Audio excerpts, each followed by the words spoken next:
ہم ایک دشوار گزار راستے سے گزرتے ہوئے تورخم کی طرف روانہ ہوئے۔ پیدل چلنے کی وجہ سے میرے پیروں سے خون رسنے لگ گیا تھا۔ گائیڈ نے مجھے ایک گدھا سواری کے طور پر فراہم کیا۔ جب میں گدھے پر سوار ہوئی اور گدھا کچھ دور جانے کے بعد اس تیز رفتاری کے ساتھ آگے بڑھا کہ میں اپنا توازن برقرار نہ رکھ پائی اور دھڑام سے گدھے پر سے گر گئی۔ بدقسمتی سے میرا کیمرہ بھی گر گیا اور یہ کیمرہ دور کھڑے ایک سپاہی کی نظر میں آ گیا۔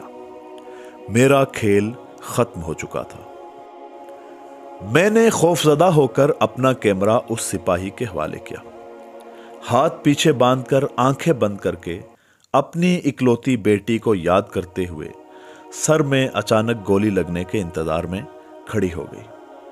میں خوف سے کپ کپا رہی تھی۔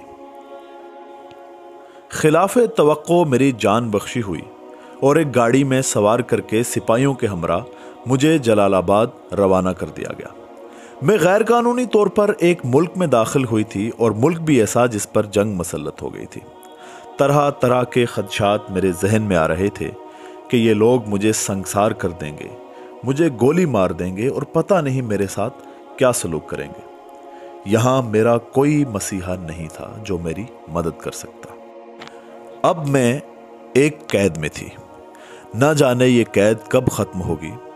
یہ لوگ مجھ سے بہت شائستگی سے پیش آ رہے تھے اور میں تھی کہ ہڑبڑاہٹ میں ان کے ساتھ لگاتار بدسلوکی اور بدتمیزی کر رہی تھی۔ تیسرے دن میرا طبی معائنہ ہوا۔ یہ لوگ مجھے 3 وقت کا کھانا دیتے اور میری ضرورتوں کا خیال رکھتے۔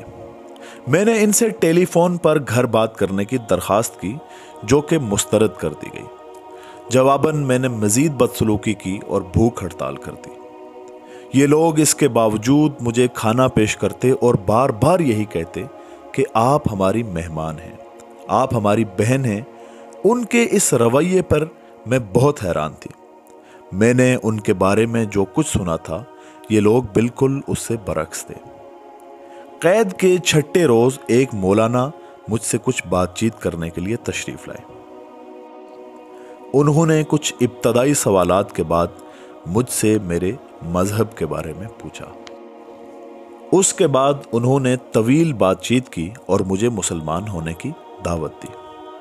میں نے ان مولانا سے یہ کہا کہ اگر آپ مجھے رہا کر دیں گے تو میرا آپ سے وعدہ ہے کہ میں آپ کی مقدس کتاب ضرور پڑھوں گی اور اس بارے میں غور و فکر کروں گی۔ اسی روز مجھے جلال آباد سے کابل منتقل کر دیا گیا۔ کابل کی جیل میں جب میں پہنچی تو میں بہت زیادہ خوفزدہ تھی۔ میں دھاڑیں مار مار کر رونے لگ گئی۔ کچھ دیر بعد ایک باروب مسکراتے چہرے والا شخص میرے پاس آیا۔ معلوم ہوا کہ یہ افغانستان کے نائب وزیر خارجہ ہیں۔ میں اس بات پر حیران تھی کہ ایک ملک جس پر جنگ مسلط ہو گئی ہے، ٹنوں بارود کے نیچے جس کو کچلا جا رہا ہے، اس ملک کا اتنا اہم عہدیدار یہاں غیر ملکی قیدیوں کی خیریت دریافت کرنے آیا ہے۔ یہ ایک بالکل عجیب تجربہ تھا اور میرے لیے اس سب پر یقین کرنا بہت مشکل تھا۔ غصے میں نے نائب وزیر خارجہ کو گالیاں دی، برا بھلا کہا، حتیٰ کہ میں نے اس مسکراتے چہرے والے شخص کے اوپر تھوک دیا۔ بعد میں جب میں نے اپنے آپ کو سنبھالا اور کچھ اوسان بحال ہوئے تو خود پہ حیران تھی کہ یہ میں نے کیا کر دیا ہے۔ اب تو حد ہو گئی تھی۔ اب یہ لوگ مجھے قتل کر دیں گے، سنگسار کر دیں گے یا کم از کم مجھ پر کوڑے برسائیں گے۔ کچھ ہی دیر گزری تھی کہ نائب وزیر خارجہ دوبارہ سیل میں داخل ہوئے۔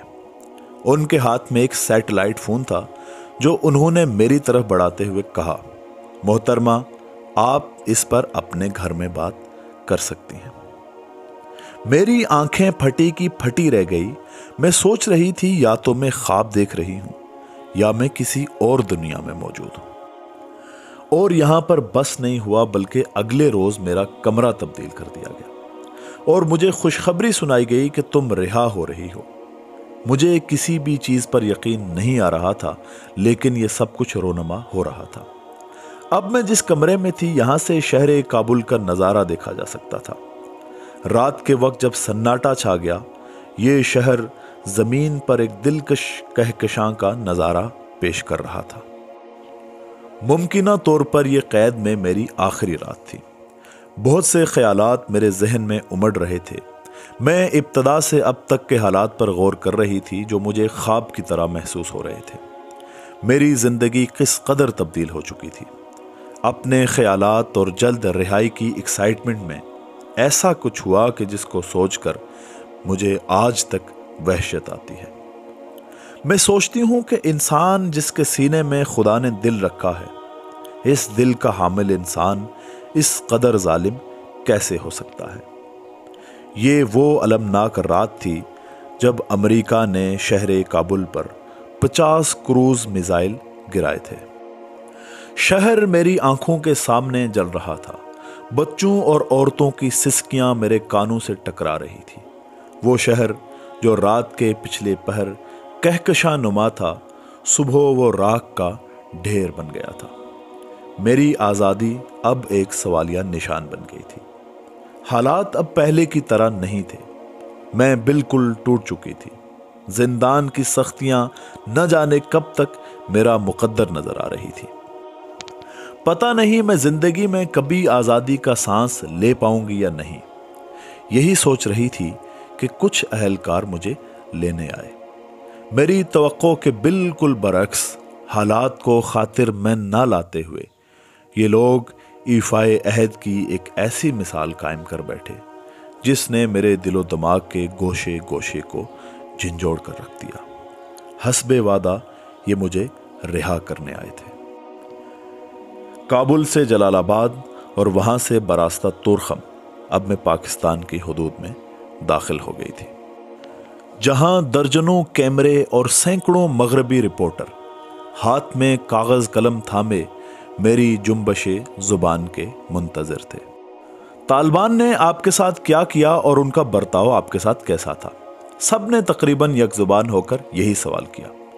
میرا جواب تھا، ان کا رویہ میرے ساتھ انتہائی شائستہ اور عزت والا تھا۔ یہ سننا تھا کہ جیسے سب سکتے میں چلے گئے، سب کے رنگ اڑ گئے اور کئی ایک کے کیمرے بند ہو گئے اور بہت سوں کے قلم رک گئے۔ وہ ہرگز مجھ سے یہ جواب نہیں سننا چاہ رہے تھے۔ وہ مجھ سے اس سے برعکس جواب سننا چاہ رہے تھے جس کو لے کر وہ ساری دنیا میں جھوٹا واویلا کر پاتے اور افغانستان کے طفل و جواں کے قتل عام کا جھوٹا جواز فراہم کر پاتے۔ میں نے سب کو نظر انداز کیا اور آگے بڑھتی چلی گئی۔ اب میں لندن میں موجود تھی اور ایک پاکستانی نے مجھے فون پر اطلاع دی کہ جس گاؤں میں میں نے قیام کیا تھا اس پر امریکیوں نے بمباری کی ہے۔ وہ چھوٹی چھوٹی ننھی کلیاں ہمارا ٹرانسلیٹر پیارا حامد، عمر رسیدہ خاتون اور بہت کچھ میری آنکھوں کے سامنے گھوم رہا تھا اور میں کپ کپا گئی۔ میں بے جان ہو گئی تھی۔ جیل میں جن مولانا سے میری ملاقات ہوئی تھی ان سے کیا گیا وعدہ مجھے یاد تھا۔ چونکہ وہ لوگ اپنی بات پر پورا اترے تھے اور وعدہ پورا کیا تھا، اب میری ذمہ داری تھی کہ ان سے کیا گیا وعدہ وفا کروں۔ میں نے قرآن سمیت اور اسلامی لٹریچر خریدا۔ قرآن میں عورت کی محکومی، جبر اور اس طرح کے موضوعات تلاش کرنے کی کوشش کی جن کے بارے میں ہمیں روزے اول سے بتایا گیا اور پڑھایا گیا تھا۔ لیکن جو کچھ ہمیں بتایا گیا تھا، یہ کتاب اور اس کی تعلیمات اس سے یکسر مختلف تھے۔ مجھے معلوم ہوا کہ مغرب کے مقابلے میں اسلام عورت کو زیادہ اہمیت اور وقار فراہم کرتا ہے۔ میں نے اسلام کی نامور خواتین کی حیات کا مطالعہ کیا۔ میرے ذہن کے گوشے آہستہ آہستہ کھلنے لگے۔ میں نے اسلام قبول کرنے والی پہلی خاتون حضرت خدیجہ کے بارے میں پڑھا۔ میں نے اسلام کی پہلی شہید خاتون کے بارے میں پڑھا۔ میں نے حضرت عائشہ، حضرت فاطمہ، حضرت صفیہ اور دیگر اسلامی خواتین کی زندگی پڑھی۔ میں حیران ہوئی کہ یہ کس نے ہمارے ذہنوں میں زہر بھر دیا تھا۔ میں نے عورت کے جائیداد، وراثت، خلا کے حقوق وغیرہ کو جب پڑھا تو اس نتیجے پر پہنچی کہ اس سے زیادہ آئیڈیل داد رسی اور سہولیات دنیا کا کوئی اور نظام عورت کو فراہم نہیں کر سکتا۔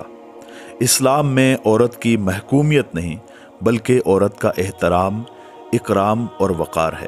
میرا نقطہ نظر تبدیل ہونا شروع ہو گیا۔ اس کے بعد میں مختلف علاقوں میں مسلم کمیونٹی میں چلی گئی۔ میں نے کئی دن وہاں گزارے۔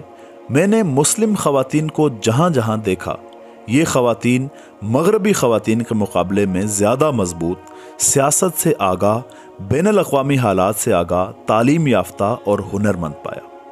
مغرب کے پاس ان سے نفرت کرنے کی صرف ایک وجہ جو انتہائی ناقص اور گھٹیا ہے، وہ یہ ہے کہ وہ ان کی طرح نیم برہنہ اور برہنہ نہیں بلکہ خود کو ڈھانپتی ہیں۔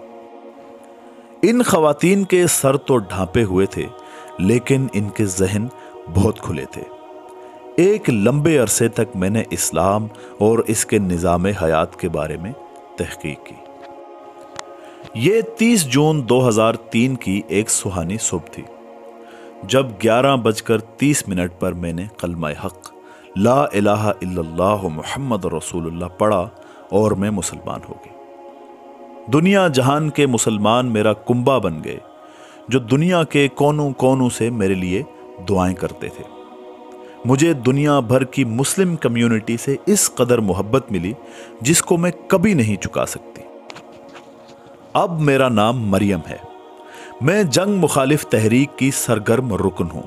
میں دین کی دائی ہوں۔ میں رفاع عامہ کے لیے کام کر رہی ہوں۔ 2008 میں most influential woman of Islamic world رہی۔ میں امن و محبت کی سفیر ہوں۔ میں دنیا بھر کے مظلوم طبقے کے لیے آواز بلند کر رہی ہوں اور علل اعلان ظلم اور ظالم کو للکار رہی ہوں۔ خدا تیرا شکر کہ تو نے مجھے اپنی طرف بلایا۔